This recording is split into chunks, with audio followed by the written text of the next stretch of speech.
Hi, it's Mrs. Roberts, Corner Lake Media Specialist. This is week 3 of our Sunshine State book series. This week I'm going to read the first chapter of a book called We're Not From Here by Geoff Rodkey. And I really like the beginning of this book where he does his dedication. So I'm going to add that to the reading today. The dedication is to any kid who's ever had to start over in a new place, which in one way or another is pretty much all of us. I feel like we've all had to start over at some point in our life. We've all been the new kid or the new adult. Like, I'm new to my school this year, and it's always a little bit hard when you're the new person. So we're going to read the first chapter together. The first chapter is called The Giant Bug Groomer. The first time I heard anything about Planet Choom, we'd been on Mars for almost a year. I was sitting in the rec center with Naya and Jens. We were taking a break from shooting a video we'd written. It was either how to be your own pet or top 10 toilets of the Mars station. I can't remember which. Naya leaned over the table and whispered, like she was telling us a big secret. My dad says they found a planet humans can live on permanently. Like, we can breathe the air and everything. But the thing is, she looked around to make sure nobody else was listening before she went on. There's already aliens there, and they look like giant bugs. What kind of bugs? Jens asked. I don't know, said Naya. I think mosquitoes. Are they dangerous? Like, do they have stingers? A planet full of giant mosquitoes sounded terrifying. Naya just shook her head. They don't act like mosquitoes. They just look like them, and they're really smart. As smart as humans? Yeah, like maybe even smarter. Are they friendly? I guess. I mean, they know we exist, and they haven't tried to kill us or anything. I'd rather just go to Novo, I said. This was a few months after the governing council had announced they discovered Novo in a nearby solar system. It was a planet that could almost, but not quite, support human life. And the GC was studying whether they could terraform it, which meant changing its environment enough for us to live there. Naya snorted. Novo's never going to work, she said, shaking her head. If it could, we'd all be headed there by now. Not necessarily, I told her. Novo's really far away, so they have to be sure, and it's hard to study it from here. Plus, they need time to get all the biosuspension pods ready.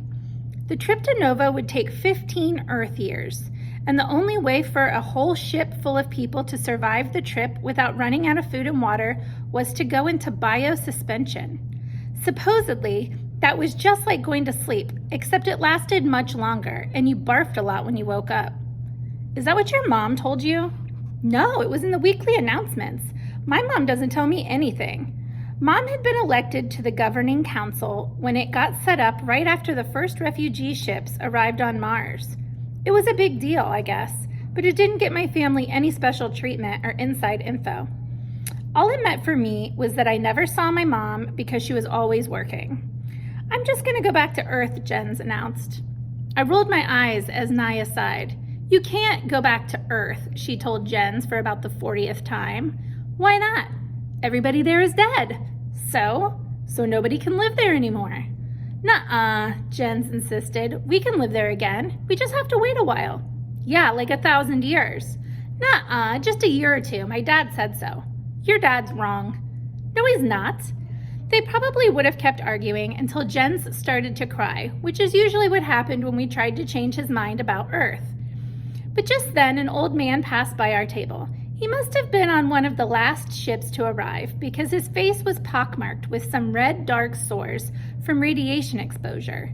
When he saw us, he stopped and looked down.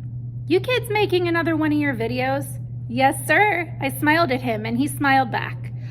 Whenever we made a new video, the guy who ran movie night at the rec center played it on the big screen before the main feature. We'd done about a half a dozen of them, and they turned Naya, Jens, and me into minor celebrities among the 100 or so people who usually showed up for the movie. Keep it up, the man told us. Folks need to laugh, now more than ever. Not too many people laughed at the last one, Naya reminded him. I'd written fabulous fashion looks for fall myself after I outgrew everything I'd brought from Earth and my parents sent me to the clothing exchange. All they had in my size were a pair of worn-out jeans with mysterious stains on them and a grimy t-shirt that said Taylor Swift World Tour 2028. Now I was stuck wearing them even though the stains grossed me out and I'd never even listened to Taylor Swift. So I wrote a video making fun of the clothing exchange, but it came out more angry than funny, and people didn't like it nearly as much as our other ones. Was that the one about the clothes? The old man grimaced in sympathy. Yeah, that was a bit of a misfire, but don't let it get you down. You know what they say, dying's easy, comedy's hard. People say that? I'd never heard it before. To be honest, it seemed a little inappropriate. They used to, back in my theater days. Guess it made more sense back then, he chuckled. The point is, you just keep up the good work. You're raising people's spirits. We need all the joy we can get around here. Then he put a scarred hand on my shoulder and lowered his head a little closer to mine. Speaking of which, I heard a rumor. I knew what was coming next even before he said it. Is your sister Isla Mifune from the pop singer show? Yes, sir. Isla had been playing guitar and singing since she was 6. By 12, she was writing her own songs. At 16, she went to an open audition for Pop Singer, the highest rated TV show in our country. She made it all the way through to the semifinals, where she sang one of her own songs, Under a Blue Sky, to a TV audience of 60 million people.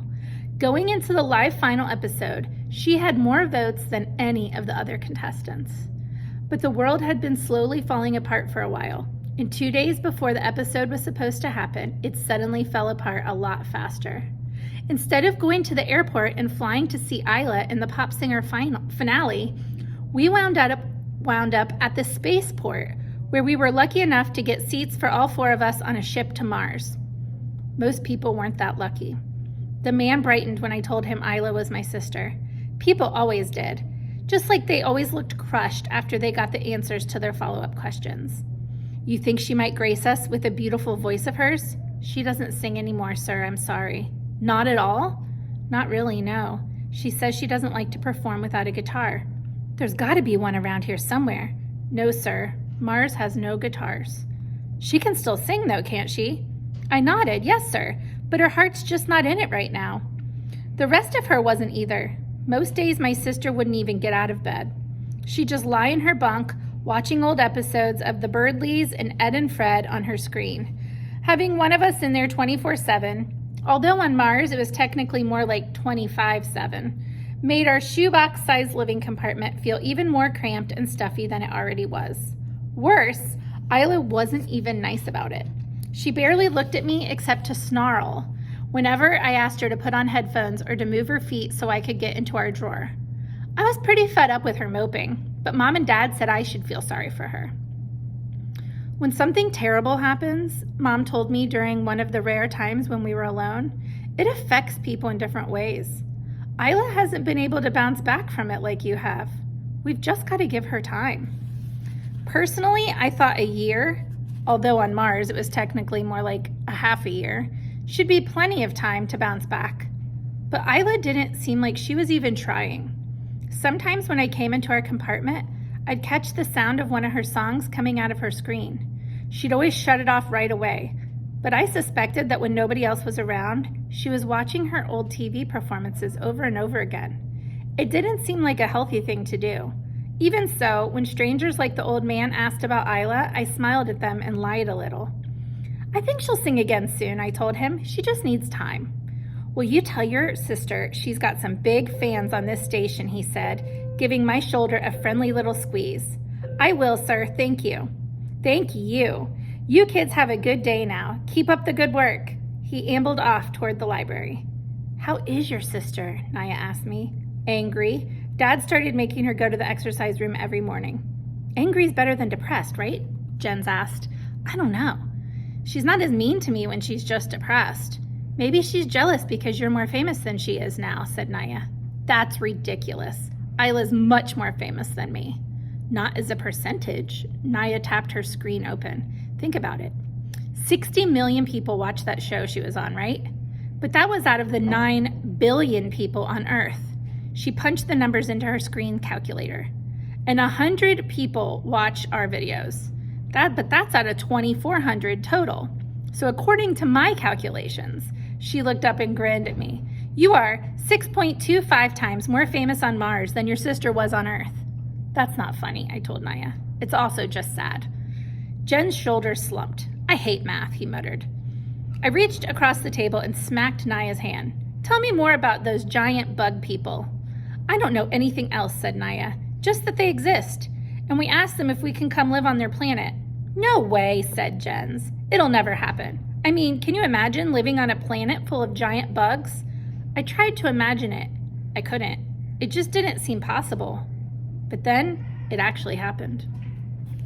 That's chapter 1 of We're Not From Here by Geoff Rodkey. We have copies in the Media Center for the Sunshine State books. Have a great day.